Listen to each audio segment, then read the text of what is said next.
Welcome class 8 in today's class. Students, from today we are going to start our activity chapter that is from Civics chapter 6, The Indian Criminal Justice System. आज से हम हमारा activity chapter start कर रहे हैं the Indian criminal justice system. In this chapter we will discuss about police and their responsibilities, the judge and other relevant topics. So let's start the chapter. Students, before we start the chapter, some key terms are given here in your book.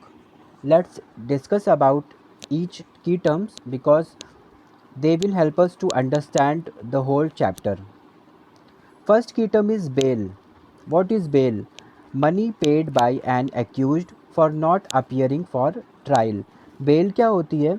जब हम कोई भी person होता है जो accused होता है यानी दोषी होता है और उसे ट्रायल के लिए बुलाया जाता है, बार बार देखने के लिए उसके एविडेंसेस देखा जाता है कोर्ट में और उससे सुनवाई, जिसे हम कहते हैं कि सुनवाई होती है. ट्रायल का मतलब सुनवाई होना होता है ना.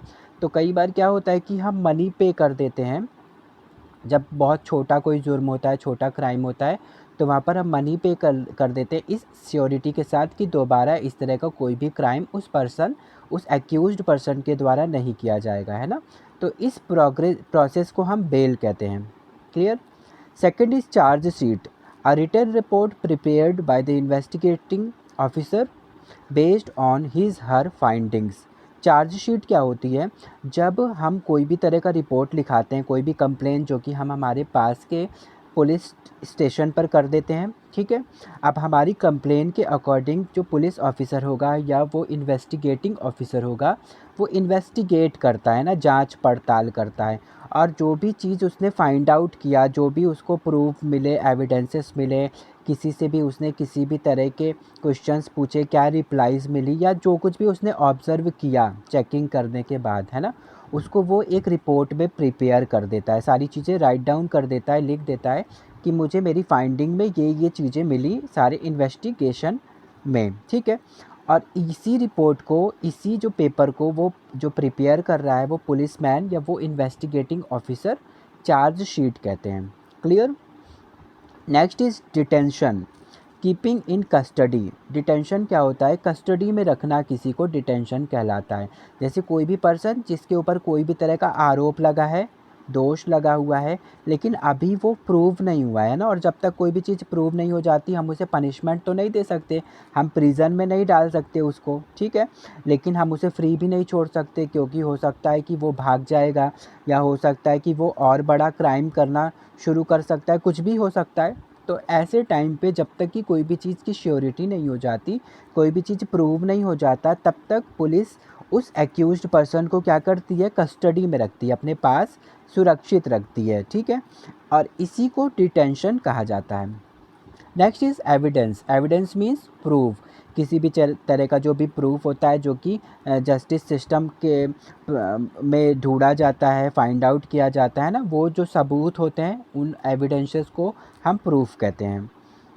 Next felony. फेलोनी मीन्स होता है अ सीरियस क्राइम. किसी भी तरह का जो सीरियस क्राइम होता है उसको हम दूसरे वर्ड में क्या क्या कह सकते हैं? हम उसे फेलोनी कह सकते हैं, ठीक है. तो फेलोनी का मतलब होता है किसी भी तरह का serious crime. Next is offence. Offence means crime, ठीक है. किसी भी तरह का जो क्राइम होगा उसे हम ऑफेंस कहेंगे. नेक्स्ट क्या है? Surety. Someone who is responsible for ensuring that the suspect shows up for trial.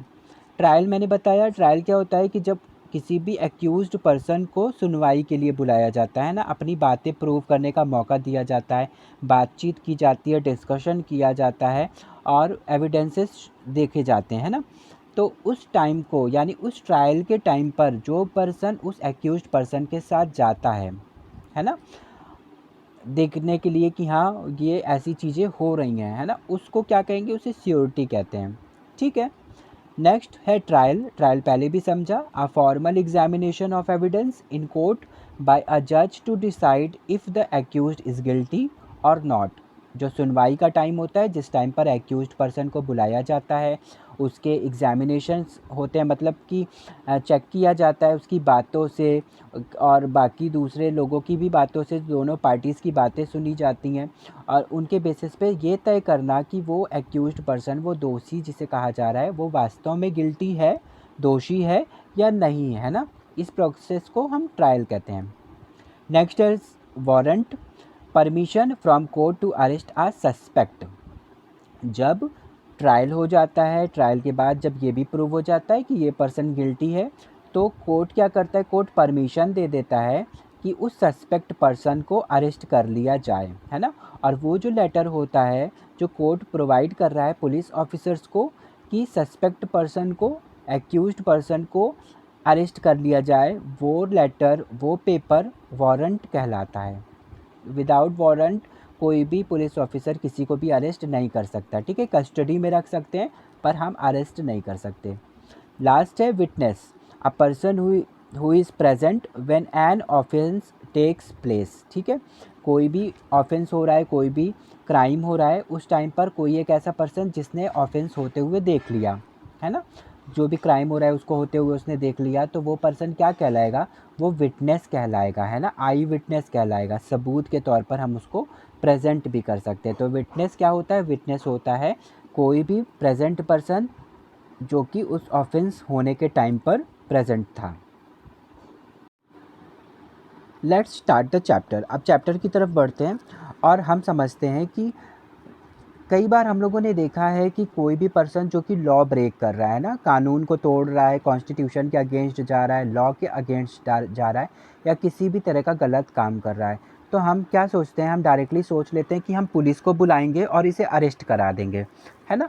लेकिन क्या ऐसी चीज़ें होती हैं, जैसे हम फिल्म्स में देखते हैं या फिर सीरियल्स में देखते हैं, तो वहाँ पाते हैं कि कोई भी क्राइम हुआ और डायरेक्टली पुलिस आकर अरेस्ट करके लोगों को ले जाती है ना। तो क्या ये इसी तरीके से होता है कि पुलिस इंस्पेक्टर्स या पुलिस मैन जो होते हैं वो फ्री होते हैं किसी भी पर्सन को अरेस्ट कर लेने के लिए? नहीं। जब हमें किसी भी पर्सन को, किसी भी एक्यूज्ड पर्सन को अरेस्ट करना होता है, पनिशमेंट दिलाना होता है, तो उसके पीछे एक प्रोसेस होता है, ठीक है। वो सिर्फ पुलिस किसी भी तरह का डिसीज़न नहीं ले सकती। ये डिसीज़न कौन लेता है, ये डिसीज़न लेता है कोर्ट ऑफ लॉ, ठीक है, जो ये डिसाइड करता है सबसे पहले कि जिस पर्सन को अरेस्ट करना है वो गिल्टी है भी कि नहीं, दोषी है भी कि नहीं, और फिर उसके बाद चार्जशीट के थ्रू, सॉरी, वारंट के थ्रू वो पुलिस ऑफिसर्स को अलाउ करती है कि उन्हें अरेस्ट कर लिया जाए, ठीक है। तो एक पूरा प्रॉपर प्रोसीजर होता है, एक क्राइम होने से लेकर उस पर्सन के अरेस्ट होने और उसे पनिशमेंट मिलने तक के बीच में एक प्रॉपर प्रोसीजर होता है। इसी प्रोसीजर को हम क्रिमिनल जस्टिस सिस्टम कहते हैं, ठीक है। हमारे इंडियन कॉन्स्टिट्यूशन के अकॉर्डिंग बहुत सारे इसमें स्टेप्स बताए गए हैं जिनके थ्रू हम होकर किसी भी पर्सन को अरेस्ट कर सकते हैं या फिर कहीं पर भी जस्टिस सिस्टम को हम लागू कर सकते हैं, ठीक। तो हमारे इस पूरे क्रिमिनल जस्टिस सिस्टम में सबसे पहला जो पार्ट होता है वो होता है द पुलिस। सबसे पहले पुलिस की रिस्पॉन्सिबिलिटी आ जाती है, ठीक है। अब पुलिस की रिस्पॉन्सिबिलिटी क्या होती है, उसकी रिस्पॉन्सिबिलिटी होती है preventing and investigating any crime. किसी भी तरह का क्राइम हो रहा है तो सबसे पहले तो प्रिवेंट करना है, और अगर बचाना है, प्रोटेक्ट भी करना है लोगों को कि हो ही ना ऐसा कोई क्राइम।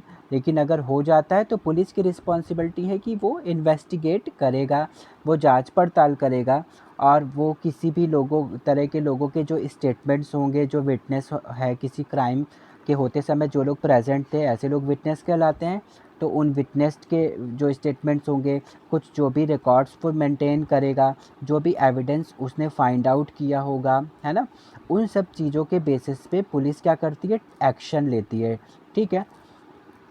इसके बाद पुलिस क्या कर सकती है कि लोगों को कस्टडी में रखती है। डायरेक्टली पुलिस किसी को भी जेल में, प्रिजन में नहीं डाल सकती। जैसे ही कोई पर्सन है जो एक्यूज्ड है और पुलिस ने थोड़ी सी चीज़ें ऑब्ज़र्व की, यानी लोगों के कुछ स्टेटमेंट्स वगैरह लिए, और उनके बेसिस पे पुलिस क्या कर सकती है, उन्हें ले जाकर कस्टडी में रख सकती है, अपने पास सुरक्षित रख सकती है। किन किन क्राइम्स के लिए, बड़े क्राइम्स के लिए, जैसे मर्डर है, रॉबरी है, थेफ्ट और किडनैपिंग है। इन तरह के जो क्राइम्स होंगे उनके लिए पुलिस लोगों को कस्टडी में रख सकती है, ठीक है, सिर्फ कस्टडी में रखेगी। फिर इसके बाद उसको क्या करना होता है, उसको एक वारंट चाहिए होता है, जो कि कौन देता है, कोर्ट देता है। Warrant is a kind of permission जो कि हमें कोर्ट से मिलता है, और वो कोर्ट जब दे देता है तभी कि कोई भी पुलिस उस एक्यूज्ड पर्सन को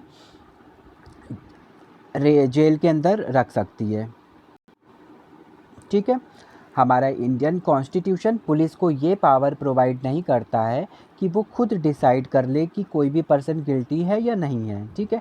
यानी कि हमें पुलिस से डरने की ज़रूरत नहीं है। अगर हमने दोष नहीं किया है, हमने कोई भी क्राइम नहीं किया है, ठीक है, तो पुलिस हमें डायरेक्टली कोई भी पनिशमेंट नहीं दे सकती है। वो इन्वेस्टिगेशन के बाद ही, जब कोर्ट का लेटर मिल जाएगा, वारंट मिल जाएगा, तभी हमें किसी भी तरह का हार्म पहुंच सकता है ना।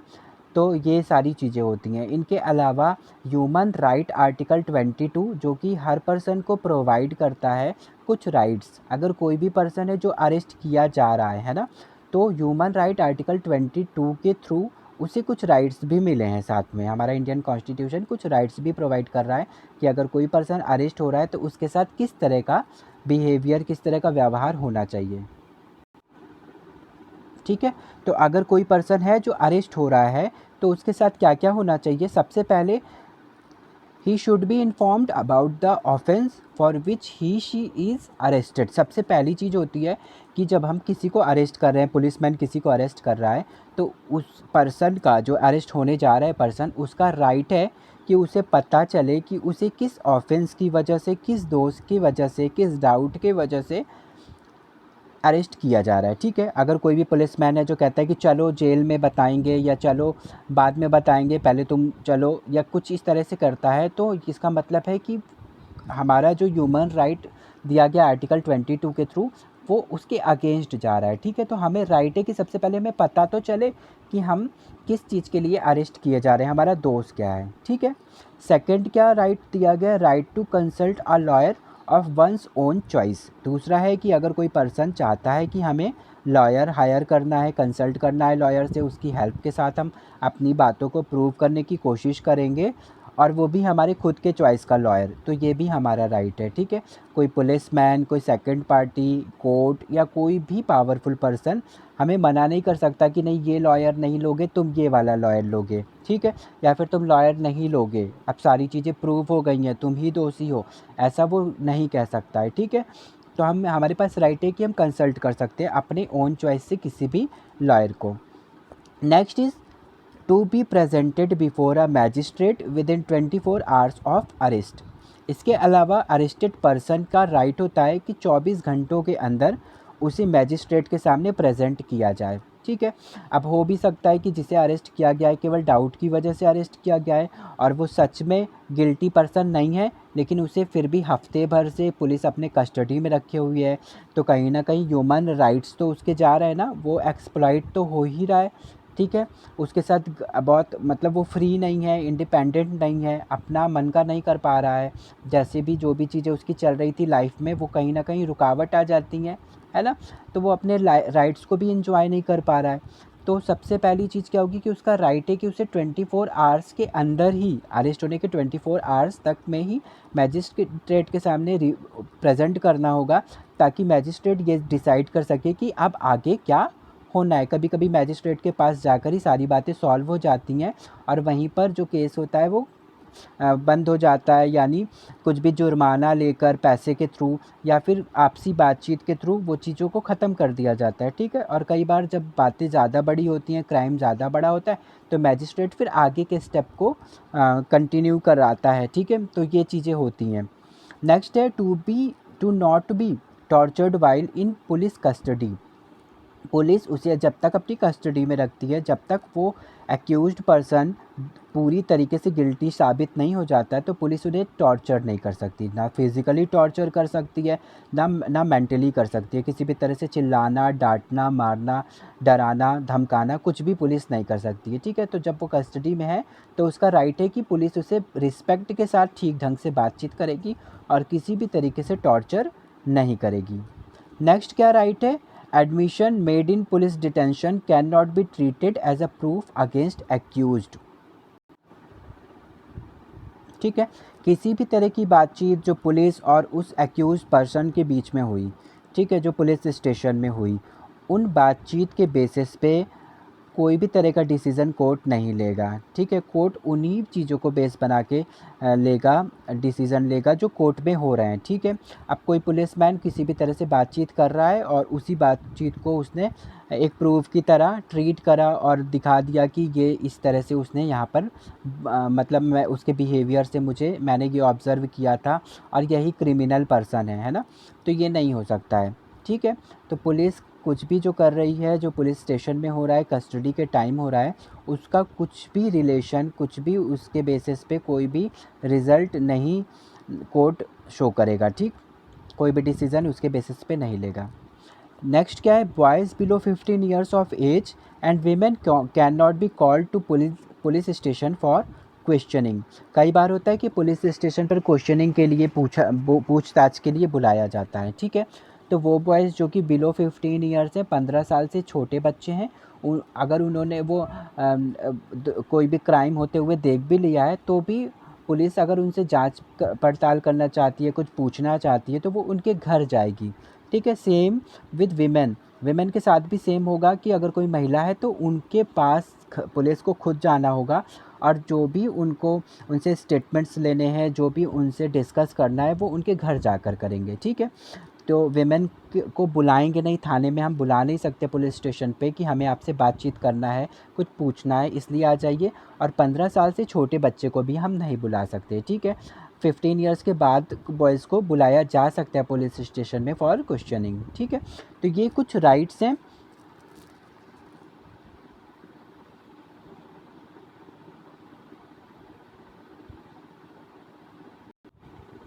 ठीक, इनके अलावा हमारे कुछ और भी राइट्स हैं जिनको हम क्या बोलते हैं, DK बासु गाइडलाइंस कहते हैं, ठीक है।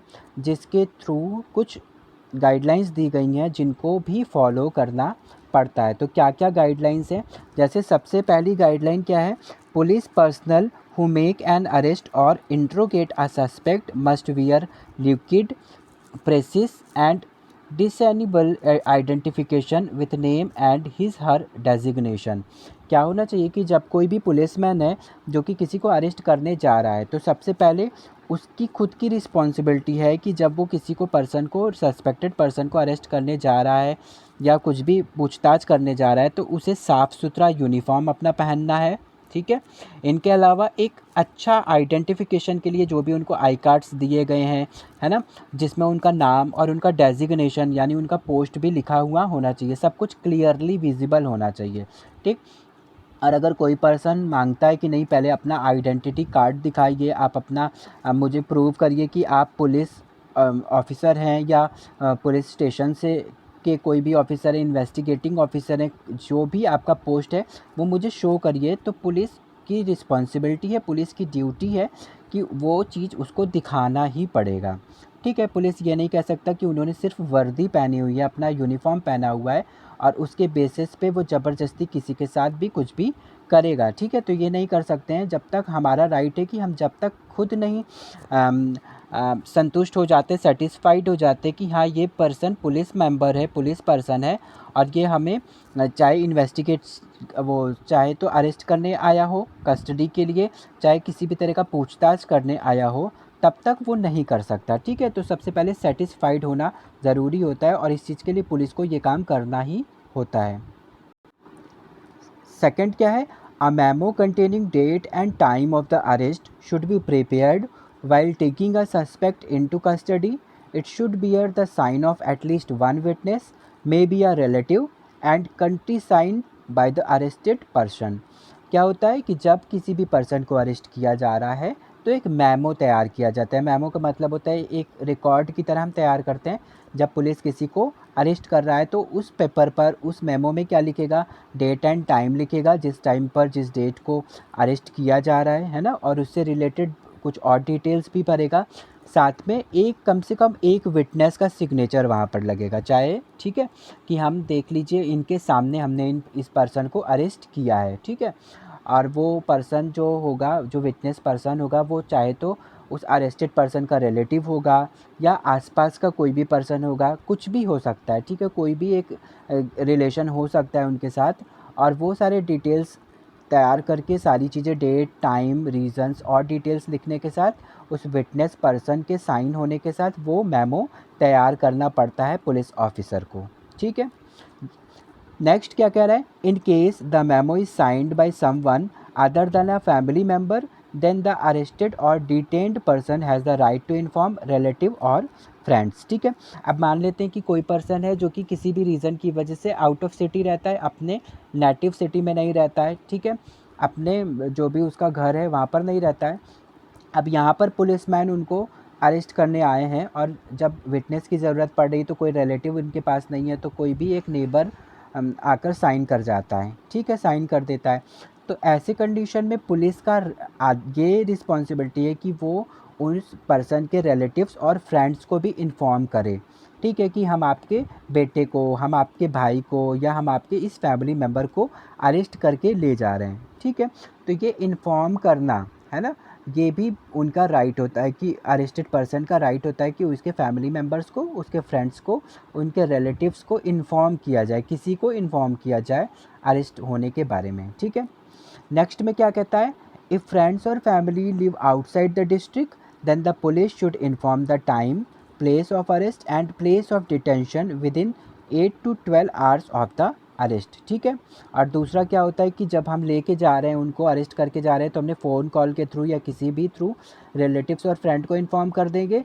लेकिन अगर नहीं कर पा रहे, यानी अभी भी उनके जो फ्रेंड्स और फैमिली है वो बहुत दूर रहते हैं और हम इन्फॉर्म नहीं कर पा रहे हैं, तो क्या करना होगा कि फिर भी 8 से 12 घंटे के अंदर, अरेस्ट होने के 8 से 12 घंटे के अंदर पुलिस की रिस्पॉन्सिबिलिटी है कि वो उनके फ्रेंड्स, फैमिली और रिलेटिव्स को किसी को तो इन्फॉर्म कर दे, ठीक है। तो ये गाइडलाइंस होते हैं जिनको डीके बासु गाइडलाइंस कहा जाता है, जिसको फॉलो करना पड़ता है पुलिस को वाइल अरेस्टिंग। क्लियर। तो ये केवल अभी हमने पुलिस के बारे में पढ़ा, पुलिस और उसकी रिस्पॉन्सिबिलिटी और वो गाइडलाइंस जो पुलिस को फॉलो करना पड़ता है अरेस्ट होने के टाइम, और कुछ राइट्स जो अरेस्टेड पर्सन के पास होते हैं, ठीक है। नेक्स्ट क्लास में हम पढ़ेंगे FIR के बारे में, यानी जब कोई भी पर्सन कोई भी कंप्लेन लेकर जाता है तो उसके बाद का प्रोसेस क्या होता है, FIR लिखा जाता है, फिर पुलिस किस तरह से इन्वेस्टिगेट करती है, पब्लिक प्रोसिक्यूटर क्या होता है, जजेस कैसे होते हैं, और वो पूरा प्रोसेस जिसके through Indian criminal justice system run करता है, ठीक है। तो नेक्स्ट क्लास में हम पढ़ेंगे। I hope you all have understood today's class. In homework you have to write and learn all key terms of this chapter. इस चैप्टर के सारे की टर्म्स, क्योंकि ये एक्टिविटी चैप्टर है तो हम इससे रिलेटेड एक एक्टिविटी भी अभी करेंगे, लेकिन आज के होमवर्क में हम सारे की टर्म्स को क्लास वर्क कॉपी में लिख भी लेंगे और बहुत अच्छे से सारे डेफिनेशंस को, सारे की टर्म्स को लर्न भी कर लेंगे, ठीक है। Now we will meet in our next class. Till then take care and have a nice day.